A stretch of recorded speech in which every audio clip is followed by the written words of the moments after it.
Hello Chappets and welcome to this epic Mythic Kickstarter video for the game Mythic Battles Pantheon.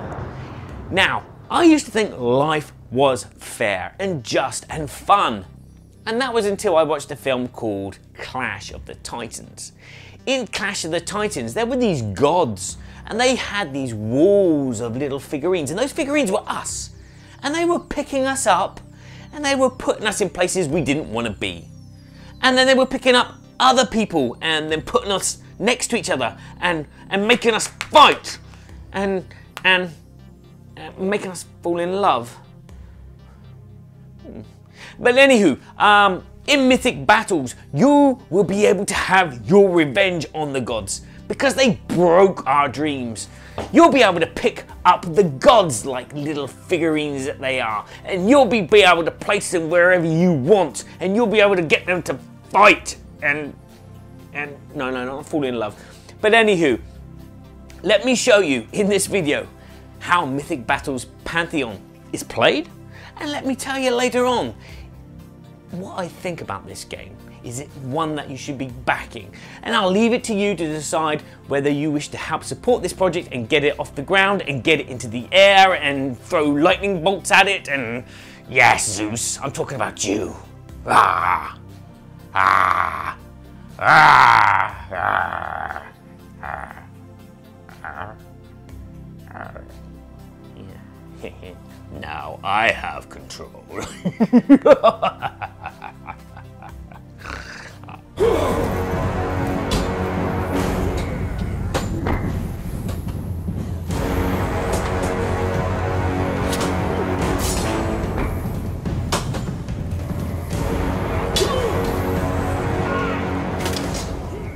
In Mythic Battles, players are going to be taking a god to represent themselves, and then they're going to construct an army around that god. That army will consist of troops, it will consist of heroes, and maybe some monsters, and possibly a titan maybe? And what they'll be doing is they'll be receiving cards for each of their characters in their army. They'll be constructing a deck with this. This deck will be then used to activate the creatures and the monsters and the heroes in this world to either fulfill an objective or get to a part in a story campaign mode or just generally beat the snot out of the other player. Joining me in this video is Mr. Prototype here. Now, Mr. Prototype is not the final version of the game that you're going to receive. This is a kind of amalgamation of different stages that the game has been through while being developed and being hopefully being published. So you may see things which don't actually belong in the game, like this stuff which comes from Syrinscape. You may find the model quality will vary due to the fact that they've been testing out different plastics to get different quality textures and trying to get very good high quality plastic models. You may even see that there are things missing from the game which you're going to get in the game. For example, each character in this prototype comes with a disc, whereas in the final game they're going to actually have a player mat with the sliding bar. Also, the map here doesn't have any dots on it. The dots are used for line of sight, and they also don't have any numbers on the board either to tell you how many units are allowed in each space. So bearing all of that in mind, let me show you how it plays. In this two-player skirmish, each player will choose one of the gods. We have Ares and Zeus. They come with a very highly detailed miniature, and they come with, as I said, not a disc but an actual plateau where you can see all the statistics, because as you can see on this disc, when you take damage, much like in HeroClix, you will decrease this, or if you heal, you will increase it, and you will change the statistics. Each character will come with a number of activation cards. So Ares here comes with 5 cards as indicated by the 5 stars here. And Zeus has 4, but he has 2 of these active war cards. Each character will have some skills listed here, which are passive and can be activated whenever the player wishes. And they also have some special powers. Again, some of these are passive and some of them are not so passive. And these can be activated, as you can see, very easily with the symbols which are marked on here. So if Ares was at full strength here. If they was to do this Ares Wrath attack, they could roll 5 dice, but they'd have to pay an active war card, as you can see by this little symbol here. Whereas Frenzy is a passive attack, or passive special power, which they can activate at the end of their turn as long as that white sand timer is displayed. Now let's go through some of these. Over here we have, at the top, we have the attack value, which is how many dice a player will roll to attack. Afterwards we have the defense. So if this player was targeted by another player, this is the value that the dice that the opponent rolls that they have to do to take any damage. So it have to be 9 or more. And consider that these are 6-sided dice that you're going to be rolling. That's quite a feat. Next we have range. This is how far away you can attack. Normally you do a melee attack, which is in the same space as you, but as you can see, Ares here can do an attack from a space away, whereas Zeus, he's stuck somewhere. Well, if he was very weak, he couldn't do one, and if he is full strength, he couldn't do one either. Haha, unlucky. But he does have his lightning, which means that he can attack at a distance of 3. And he has to pay 2 active war cards to do that lightning. Afterwards we have the special abilities, the special powers. Can a player use them or not? And as you can see, as they get weaker, you might not be able to use them. Afterwards we have how many spaces a player can move. So Ares here can move 2 spaces. And then we have the life points, which as you see goes down and down as they get injured. Before you even start drafting your army, you're going to need to pick a scenario, what you're going to do, or maybe you're just going to have a skirmish. Now this prototype is primarily a skirmish battle between 2 sides. One side will enter in from this side of the board, and the other will enter from this side of the board. As you can see, I've pimped out the terrain a little bit. We have these forest areas, which will let defenders gain +1 in defense against a attack which is by range. And then we have these columns, these ruins here. These will give an advantage to a defender if they are defending against a melee hand-to-hand attack. And then you have these mountainous areas, which are high rocks, which no one can get to unless they have a special ability called climbing. Now the object of this battle is for the gods to absorb at least 4 of these gems, which are called Amphalos, and you will have this deck of Amphalos cards placed next to the side of the board. These will go into your hand as soon as your god eats one of them, and this acts as an active war card, so this gives you like a little leg up in the game. And what your players are going to be doing also is they're probably trying to kill the other god, which is another way that you can win. So you can win by either killing the god or eating 4 of these lovely green gems, which I'm very tempted now to have one. So what players will do is they will start drafting. Each player will choose a god each, and there will be a variety of them in the base game. Once each player has chosen their god, they will take the corresponding cards, and then they can choose from all the other units. There will be the heroes, and here we see Hercules, Leonidas, Achilles and Odysseus, and they have powers pretty much almost as strong as the gods, and they also don the power of giving active war cards. And then we have monsters. These are big figurines which take up a lot of space and they look gorgeous. But these are not just gorgeous looking creatures, they are also very powerful, almost as hero powerful, and the only thing is they don't come with any active war cards. And then there are the troops. These guys are no way as strong as the gods or the heroes or the monsters, but they are numerous and can respawn. You cannot wipe these guys out entirely from a game. Whereas the other heroes can be killed and the gods can be killed and the monsters can be killed, these little groups of troops will move together and respawn together and die together. So after the army drafting is done and you've collected the cards for all the characters in your army plus any active war cards that they give, you shuffle your deck like so as best as possible, and then you draw the top 3 cards of your deck. This is your starting hand. You will also receive free of charge 3 extra Act of War cards, which will go straight into your starting hand. So this will give you a good advantage at the beginning of the game. Gameplay is very simple. On a player's turn, the first thing they do is they draw a card from their deck and add it to their hand. They can then decide whether they wish to play or pass. If they pass, obviously it goes to the next person and they draw a card and they decide if they play or pass. If you play, you can play one of 2 types of card. You can play a character activation card, or you can play one of the Act of War cards.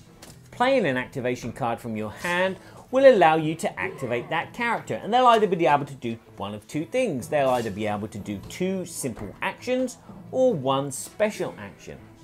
Now, 2 simple actions can consist of moving, or can consist of attacking, or consist of picking up an Omphalos. Now let's start with that. If you used to pick up an Omphalos, you just have to have your character in the same space as an Omphalos, and you just place it on the base of that character.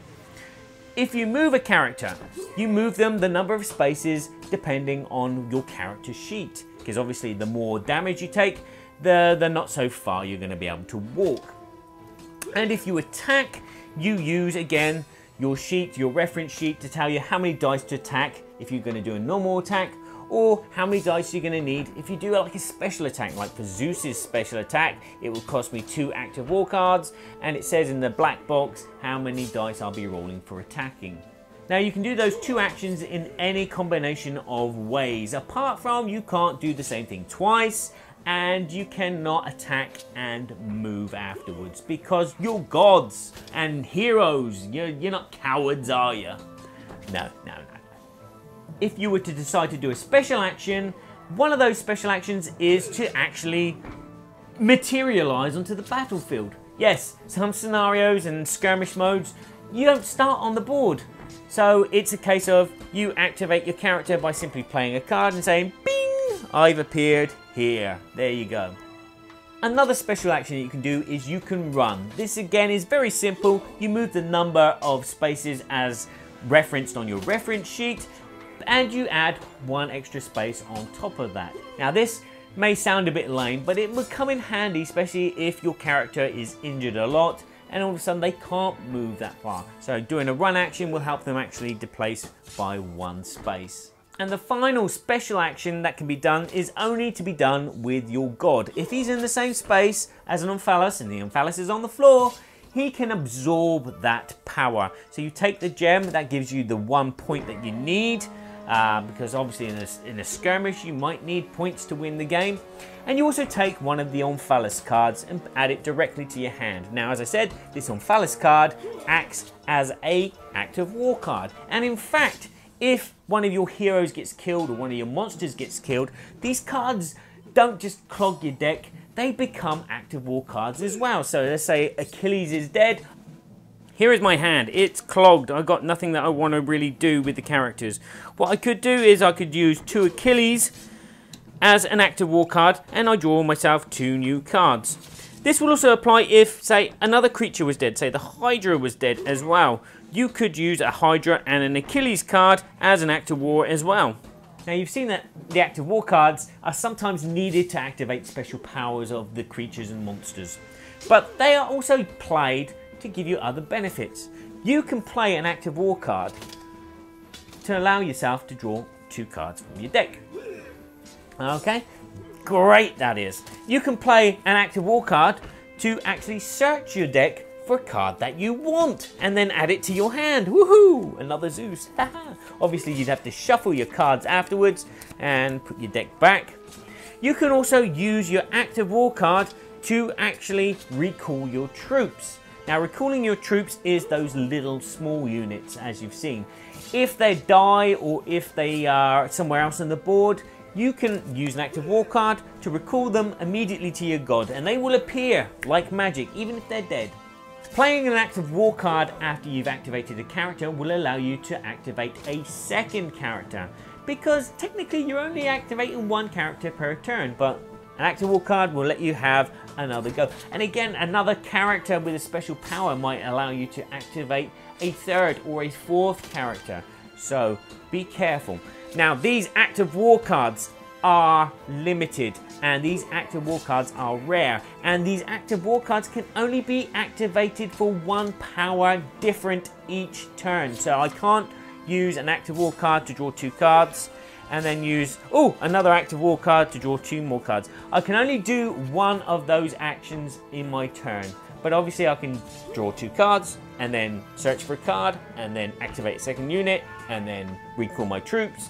And who knows, there might be some other special powers which come out in this scenario, something that these active war cards can be used for. Now what happens if you have to draw a card from your deck and your deck is depleted? It's gone, it's been zapped. Well, what'll happen is you'll take your discard pile and you will shuffle these like however you wish to shuffle them. And then you will draw the top 3, and that's your new deck. And you add those top 3 to your hand. But guess what? All your opponents get to do the same. But before they do, if they still have cards in their deck, they get to put those cards directly into their hand. And then they get to shuffle their discard pile, mix it, make a new deck, and draw the top 3 cards of that new deck and add them to their hand. So now they have a kind of advantage because they've got a plethora of choices that they can do on their turn. So let's go back in time a bit and talk about attacks. How do attacks work? Now attacks use a very interesting dice system. Let's say that Ares here is going to attack the Hydra. Okay, if we look at Ares' sheet, you can see that he has an attack of 8 and Hydra has a defense of 7. So what's going to happen is Ares is going to need 8 dice, and these are prototype dice. These dice will have a value of 1 to 5, and as you can see the 6s have been blanked out with this little sticker. And he needs to get a value of 7 or higher on these dice. Yeah, I know what you're saying. How can he get a value of 7 with a 5 side? But a 5 is the highest number on the dice. Well, I'll explain that in a sec. Okay, if Ares was attacking the Hydra, no problem, he could use a normal attack. If there were other creatures that he wished to attack in the same zone as the Hydra, like here, he could use his special power, Ares Wrath, which would cost 1 active war card, and as you can see with the black number, because it's referenced with the Ares Wrath, that he would roll 5 dice instead of 8. But the thing is, he would roll 5 dice for each of the enemies. Aha! And if Ares was in the same space, his attack would not affect him. Although, if he had friendly figures in his space when he did the attack, the opponent would roll the attack dice to see how much damage is done to them. So be careful. In this instance, we're just going to do a simple attack, Ares against the Hydra. So Ares is going to roll 8 dice and he needs the value of 7 to do any damage to the Hydra. Now, let's see if we can do this. We roll the dice. Ha ha ha. We have a good start. We have these zeros, which, what will happen with those 3 dice is they will be eliminated from the game entirely now. We have these results, which are pretty good. Okay, we have a 5. 5s are exploding dice, so you can put that aside. You'll re-roll that and add a value to that. So this is how you get higher than a 5. We have 2 4s and 2 3s. What I could do is I could take one of these 3s, remove it from the game, and that will add 1 value to a 4. Okay, so you can remove a dice and it will give you +1 on the value of another dice. So I now have 2 5s which I can re-roll. I could do the same here, or I could save them because I might need to add 1 to any of these dice. In fact, what I could do is I could use these 2 dice and throw them away to make that an automatic 7. But I think it'd be best if I did that. Made that a 5 as well. So I've made 3 5s out of my roll of 8 dice. Now I re-rolled these 3 dice. So I've got 3 5s and I want to get them up higher. Now this one is immediately eliminated and that's a miss. This is a 3 which makes it an 8. And this is a 1 which makes it a 6. So I've actually done 1 damage to the Hydra. So the Hydra would take 1 point of damage like so. Unfortunately the Hydra can regenerate and get 1 point on life back on his next activation turn.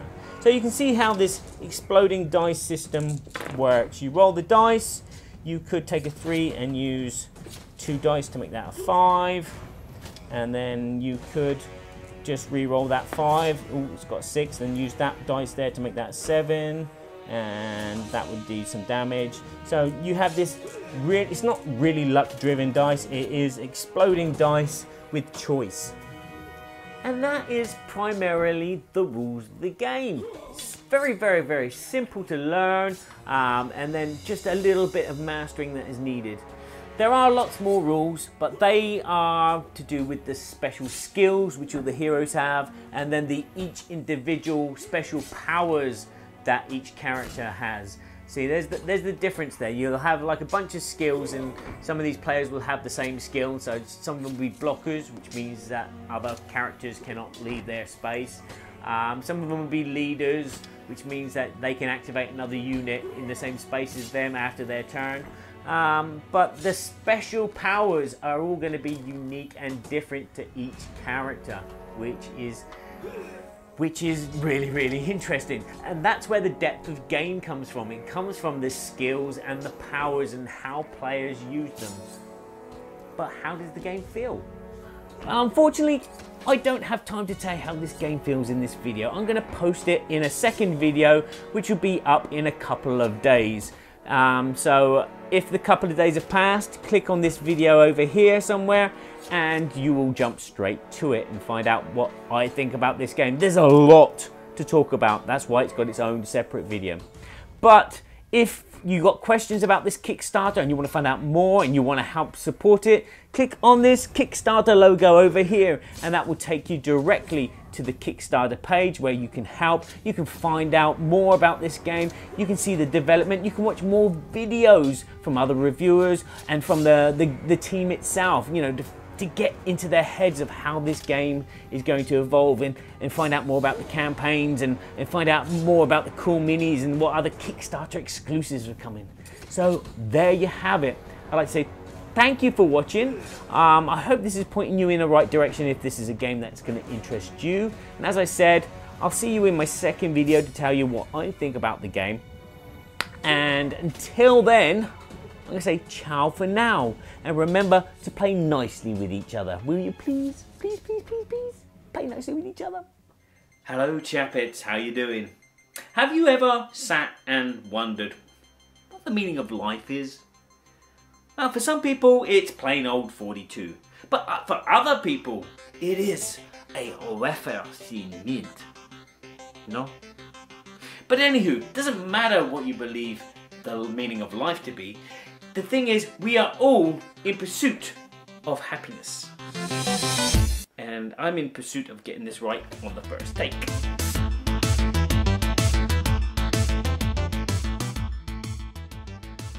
28. 28 for the 4 days. Wow. That's it. It's a bargain. Just go, for the love of God, people, just go. Eston, Gen Con, get there. Yeah, and then you can feel as sick as Jamie does. You can walk away with all the bacterial diseases. that's why all the Americans, whenever you saw an American, they would fist pump you. Well, this is Eric Martin. It's not fist pump, Barry. That's not what you're thinking of. But it's actually Eric Martin.